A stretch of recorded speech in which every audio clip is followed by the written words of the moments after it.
Let's welcome to the CJU stage VP Client Development, Lauren Mahurin.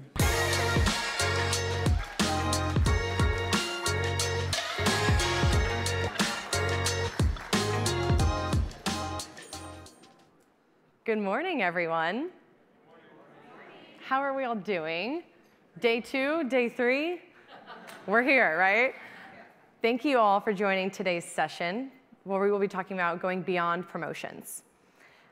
In that, thinking about how the affiliate industry is beginning to evolve and how we should all start to think about new ways of driving our businesses forward. Ultimately, to meet the needs that have been ever-changing in our own businesses to solve those challenges, all powered by the technology that is performance marketing. For those of you that I have not had the opportunity to meet thus far, hello, nice to meet you. My name is Lauren Mahurin. I am Vice President of Client Development, overseeing our client strategy teams over the New York market. I'm joined today to talk about this topic by several fantastic panelists who will be joining me momentarily on the stage a bit later. I first want to kick off the session today by pausing and reflecting and to think, why do we do what we do? We're all here, right? What gets us excited about what we do? I'd love to actually pulse a few of you to learn. Partnerships, that's a great one. Yes? Cross-channel collaboration. Love that. Very true and very present in today's world. Anyone else? Revenue. Yes. I love that too. Thank you all for sharing. I personally love what we do because we have the opportunity to tangibly influence, convert, and analyze sales. That's not impressions, that's not clicks, sales. Within performance marketing, everything we do is tied to results. We can one-for-one demonstrate the impact that each of us have on our businesses. In a world where every cent spent matters, the ability to prove results should excite all of us. When you think about affiliate marketing has been around for, what, 25, 30 years as we know it today. What worked when we think about exponential growth 15 years ago, 10 years ago, I'd even bet to say probably 3 years ago, is not what's going to drive exponential growth for tomorrow. We have to start rethinking how we leverage the technology and the partnerships to power that growth for tomorrow. Now I want to ask the group here another question, but this time reflect on your own experience. And by a show of hands, I would love to understand, in thinking about new ideas and new opportunities, how many times have you personally thought of an idea? Or maybe your agency team thought of an idea or a new way to drive revenue, and you just weren't ready to bring it forward internally, right? It happens. I get it. Maybe the reason is it doesn't fit the mold of what your leadership wants you to do within the channel. The reality is when we start thinking, what's the worst that someone says if you bring forth a new opportunity? If the worst is no, that's okay. No is fine, right? Because eventually you're going to get the yes and start to be seen as a solutions-oriented individual looking to deliver value for your organization. You are all inundated with challenges every day, right? Your inboxes are filling up. You leave for lunch. You come back with 1,000 emails. I get it. Your bosses, your leaders are inundated with challenges every day. But when we think about how some individuals have been able to rise and stand out within an organization, a big reason for that is because those delivers are delivering value for an organization that goes beyond the status quo. It takes individuals with that high intellectual curiosity to want to learn, to want to understand, and to bring forward different ways of thinking. One of my favorite quotes that I try to live by is that successful people don't have different challenges or problems than the rest of us. They just have different solutions. So I ask you my last and final question to you all today, which is, why not let that be you? Your ideas, your team's ideas, shouldn't be stuck in one box. What do I mean by that? When you think about growth for tomorrow, we should be thinking about how we can deliver on business needs from a holistic marketing approach, not just a siloed channel level, as Dave and Santi were both speaking about yesterday. What's that box that affiliate is put in? Typically lower funnel, coupon and deal, loyalty, and that's just one box, right? Those are all critically important and have a very important part of the customer journey and shouldn't be deprioritized. But the truth is, that's just one box. Affiliate is no longer just a one-size-fits-all opportunity. There are partnerships, as you see here on the screen, at every phase of the funnel that can be scaled now through the network technology. Now, you may be thinking, as you see these opportunities listed here on stage, you know, Lauren, that's great, but I already have a team handling brand ambassadors, or I already have a team doing retail media. But I want you to really think about this and put your CMO hat on for a second. If you're thinking about what is going to be driving impact to the business by sales and improving efficiencies, shouldn't we be thinking beyond our own box? Going back to those examples of brand ambassadors and things like retail media, thinking about how we can be more effectively working cross-functionally is going to be important. Because gone are the days of siloed work. I'm sure you all are feeling it yourselves. You are now working cross-functionally all the time. Cross-functional work is the new norm. So how do you then bridge that for what we're doing here within performance marketing? Things like brand ambassadors. Instead of, typically that lives, right, with your social or maybe your PR team who is responsible for managing, onboarding, handling the payment, that all can still be owned by those teams. That budget, that tracking, the readouts of all that can be handled by those teams. But that can also still be run through the platform, which will then help easily scale those programs, decrease any operational lifts that exist today, and likely cost. Same thing for the rest of these opportunities listed here. It would be an inaccurate assumption to think that those teams, too, aren't looking for ways to grow their revenue. It just starts with a conversation. It starts with a scoping call to want to understand, to learn where there's opportunities to complement existing efforts. The point is, affiliate is no longer traditional affiliate.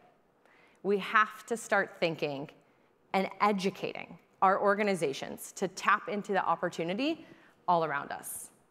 You all have the power to bring forth those new opportunities to your organization to drive tangible results by beginning to lean into what all of performance marketing has to offer, backed by the network technology. Now, I'd love to welcome up my panelists to the stage to help answer a few questions.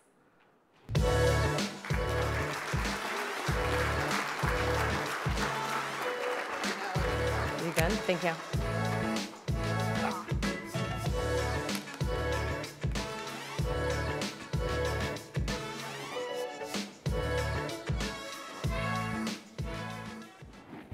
Thank you all for joining as panelists today here on the stage. I'm joined by Kelly Johnson, who's head of new client development at Capital One, Samantha Schwartz, who's director over affiliate and influencer conversion at L'Oreal, Carmen Bracarat, at global head of online partner marketing at Google, and Brian Robbins here from LG. Welcome, and thank you all for joining the panel today. Kelly, I'd actually love to start with you for the first question, being that you have a unique perspective being on the publisher side. The industry, as we know, has been evolving before our eyes.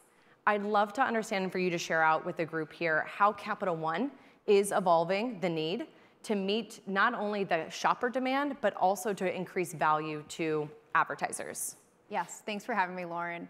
I think I can speak without objective here on the panel because I'm the only publisher, but I think publishers in the industry as a whole have been on this fruitless treasure hunt looking for this silver bullet to solve incrementality.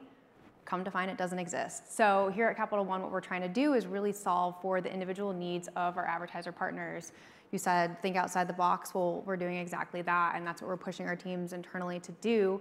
There's no blanket approach. You can't deflect and pitch and hope that the conversation of incrementality goes away or that your problems or that are not being solved just disappear. We're working one-on-one with our advertisers of, is it new customer acquisition that you need? Is it retail media that you're looking for solutions on?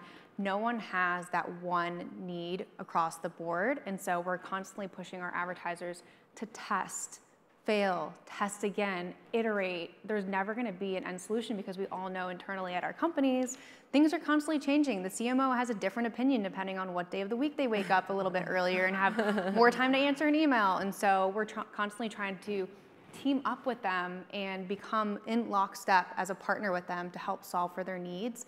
We're here to help you advocate internally to your leadership too. That's fantastic. Thank you for sharing. Now, opening it up to the whole group, I'd love to lean into and understand how you guys have really turned towards the network technology to leverage what the platform has to offer, but also the partnerships within the industry to solve your business challenges. Sam, would love to start with you. Yeah, so this year we've really been challenged to reduce promotionality across the board for our brands, and I know probably many of you have been dealing with that as well, especially on the retail side.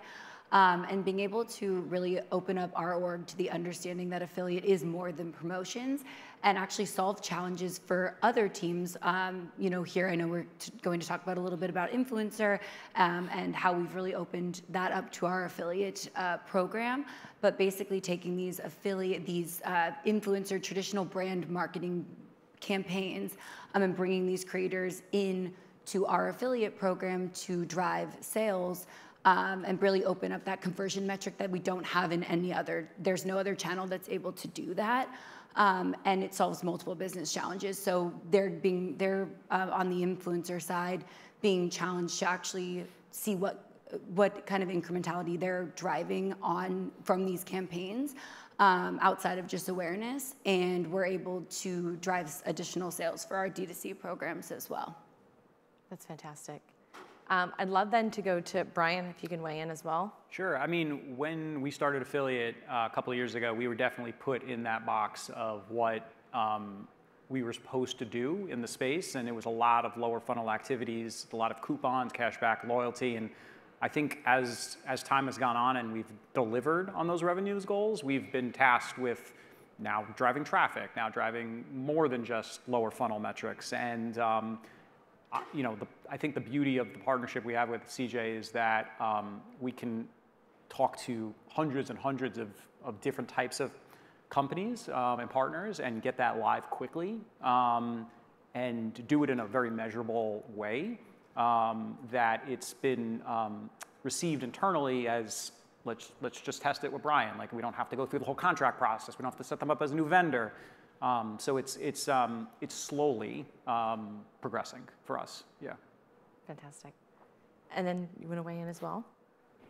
I can actually add a little bit. Yeah. As a B2B brand, we've had to get really creative on finding the right partnerships that allow us to bring value to our partners' audiences, but also for us to grow our business by getting new users. And through that pursuit, we've actually also been very focused on finding ways to leverage the affiliate model to actually help other areas of the business unlock opportunities that they haven't had success with other partner programs and models that are too heavy of a lift for partners to engage. Since affiliate is super trackable and very low lift, we've had success with doing this and have unlocked a number of strategic partnerships. To give a little bit more context, we have Google Workspace, Google Cloud. Both target audiences are small businesses. And it's really important for us to meet these businesses where they are in their purchase journey as they're forming their businesses and looking for the tools and figuring out what to buy to effectively grow their own businesses. Not only do they consult traditional resources like editorial sites, review articles, but they also trust other brands who they're already engaging with and have had success with. And so what we've been able to do is find these other brands who may sell complementary products to ours, and by nature of that, they hit a very relevant target audience to us, and the audience is already in that high intent purchase mindset. And we've been able to strike partnerships with these brands, leveraging the affiliate model in order to effectively convert those users to our products. It's been a really great way to scale our program, but also diversify our partner set, and even actually help other teams at Google solve some of their challenges that they haven't been able to solve with other strategies. I think to jump in there at the end too, like having each of you speak just solidifies the point as us as a publisher, we have to be a chameleon. We have electronics, we have B2B, we have beauty. We're constantly changing shape in order to make sure that we all are solving for these unique needs. And that's why this blanket approach that I've seen across the board in some industries and some kind of players in the space, it just doesn't work anymore. We do have to evolve. Like what did work 3 years ago and was shiny at that time is no longer the case anymore. It has to be targeted, it has to be unique to them. Yeah, Carmen hit on it really well, but I think if you can utilize our channel, which is so diverse and there's so many different, obviously like every publisher has capability to do what all of our other channels do and really break down those silos and prove that this channel can actually help solve goals of other teams as well as your own goals, right? Like we talked about reducing promotionality across the board, that's hitting our numbers, right? Like if we don't have a BOGO that we can rely on to drive the same revenue year over year, we have to find new revenue streams, and it's being able to pull those partnerships, whether it's influencers, whether it's, you know, this channel is just so diverse and there's so much to be able to use. It's educating your org on how this channel can actually solve their goals as well as your own. Yep. Broadens the relevance of the channel way beyond what's typically thought of. Exactly. And we use the word amplify a lot, but I think that like always hits home when we talk about like, we're not, I think for us, it's everyone's very protective over like their projects and what they're working on. I think we all work at really large organizations, and the more that you can explain that you're not replacing what somebody else is doing or you know, changing the way they're doing it, you're just adding on top of it. You're opening up additional insights, opening up additional revenue streams. I think that's helped a lot on our side. All of that was really fantastic insight. I appreciate you sharing out here with the group. The last question that I have for you guys is, in thinking about moving forward with new opportunity, we all know the challenges that come with moving any new idea through a large or small or medium-sized organization. There's a ton of red tape as it comes to getting the buy-in, navigating internal politics, data privacy and security, to get those new initiatives moved forward. So I'd love for you guys to share out how you've been able to be successful and navigating that and testing these new opportunities. Brian, would love to start with you. I think the tricky thing with LG is it feels like there's millions of people to convince for any given tactic. It's not just one VP or one senior vice president that we have to, you know, get buy-in from. So depending on the opportunity, you know, it's like a restart again. So, you know, I think, again, partnering with my account team, like we've been able to, you know, provide the right case studies, provide the right projections, right? Provide the right insights. But again, it's tricky. I mean, I don't think we've cut through the red tape. We are, you know, again, they're slowly looking at the channel as a way of accomplishing goals that had previously been looked at only by other media channels. But it's taking time to get to where we are. And again, I mean, there's so many stakeholders that it's definitely a challenge. Sam, do you want to weigh in? Yeah, I think for us, it's really getting everyone in the same room, getting the right people in the same room to have the conversation. I think once you present the information and you present it in a way that makes sense for everybody's goals and makes sense to them and speaks their language, you're able to tear down a lot of that red tape that we see. It's everyone working in silos. It's, you know, presenting in the same information in 3 different meetings, bring everyone together and have that same meeting. As long as you can speak their language and explain like how this is solving their goals and actually helping them with you know, the challenges that they have, that's been really great for us. Yeah, I think for me, the biggest thing I've learned is you have to have patience. These conversations do take a lot of time. They take pre-reads, getting buy-in from individuals before you go into a group meeting, making sure that everyone's on at least mostly the same page with you before you even try to sell it. You want to shake their hand at the end of that meeting instead of having to come up with another follow-up. And so I think patience has been really key. I think also just encouraging more dialogue, like again, walking away and maybe not expecting things to go right just the first time. And so I always say you can't correct what is not communicated. And so the more that you can have that really open, candid dialogue with your colleagues, with the other departments, with whoever it might be that you're trying to sell it on, you really are trying to sell them on this idea. And so it's that patience and just the consistency in following up with them. I think, oh, sorry, go ahead, Carmen. Yeah, no worries. I agree with what everybody said. And I think on top of that, for us, really being intentional about frequently socializing the success stories and the use cases, particularly the ones that have involved other teams or have helped solve other teams' challenges, and then tying the narrative to broader business goals, and like literally paying attention to the keywords being used to catch the eyes of leadership, because the optics matter. And I think repeatedly doing that goes a long way, and the education starts to make an impact, and people start to understand what affiliate can be, and you can kind of start to mold that perception, or the historical perception that's been there, into what it actually is and what it can be in the future. So that's been really helpful for us, and obviously still have a ways to go, but working on it. I think we talked about revenue a lot too, is that raising the numbers involved in this, not even just like what is the opportunity, but what is the opportunity lost with us not moving forward with something like this. And so really putting a number behind the conversation has really helped prioritize and move things forward for us as well. Yeah, testing small, I think, has been, that's just kind of the golden ticket for us. This isn't something that needs to be moved to the whole organization. I think everyone gets really scared when you talk about change. You talk about like doing things differently than they're used to doing them. But if you can prove, we obviously represent a lot of brands. And if we can test with one small brand and one large brand and really have a case study to bring to the org, to Carmen's point, and I think, you touched on it as well, Brian, if you can bring these like case studies or these, success stories to your wider org, it just helps get bigger and better buy-in in the future. Mm-hmm. We always say like test and learn, test small, and then we can go wide. I think like the biggest pushback you get is like you're trying to change the way that people have been operating for a long time. And even if you think it's wrong, they might not think it's wrong. So you're just trying to show them how you can do things better and change them in the future. Yeah. And really having those like concrete numbers or examples to back it up are, We like to call it fail fast. So you can start small, and if it fails, that's totally fine. At least you've learned from it and you do it quickly. Yep. And finding the partners who are willing to test with you. So we've had great partnership with Capital One, actually, who are super willing to try new things and go in slowly, and that helps us get buy-in to try new things. And if they're successful, then we scale. So I think that's really important, finding those partners who are willing to kind of be aligned with the strategy that will work for you. And the partners internally that are willing to test. I think, there's always going to be, if you can figure out who at your org is willing to kind of like push the boundaries and test things, and those are always like the key stakeholders. That's really a game changer as well. Yeah, find your internal champion. Yeah.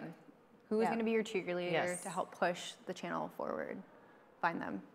Well, I really appreciate you each sharing your perspectives. I think it's incredibly valuable, and I hope you all take away some nuggets from this conversation. I want to go into synthesizing all of this. The panelists brought up some great points here, and thinking about how we use and leverage these tips and tricks to navigate pushing for a new opportunity is what's going to make you successful. It's always one thing to have an idea, but it's another to actually execute on the idea, right? So, in thinking about building that business case out, think about it in two big buckets. One, it's understanding your organization. The panelists hit on this. What are the challenges? What are the goals? Why are we caring? Why is this something that the business should care about? Understanding who that audience is, right? Like, who am I pitching to? What's important to them that I now need to tailor my message towards? And then two is articulating the value. Why should they care? There's a million things sitting their desk every day. Why is this one any different? Why should this take up their time or another meeting slot on the calendar? Articulating that value by way of quantification. What is that carrot that's dangling? How does this help achieve some sort of goal? And then defining the requirements. What's the ask? Great, that's going to drive whatever KPI. but what are you asking from me? Money, technical resources, how long is this going to take? Being very clear and prescriptive to be able to enter the conversation in an articulate way to get across your message and get the outcome you're looking for is critical in moving forward with those new opportunities.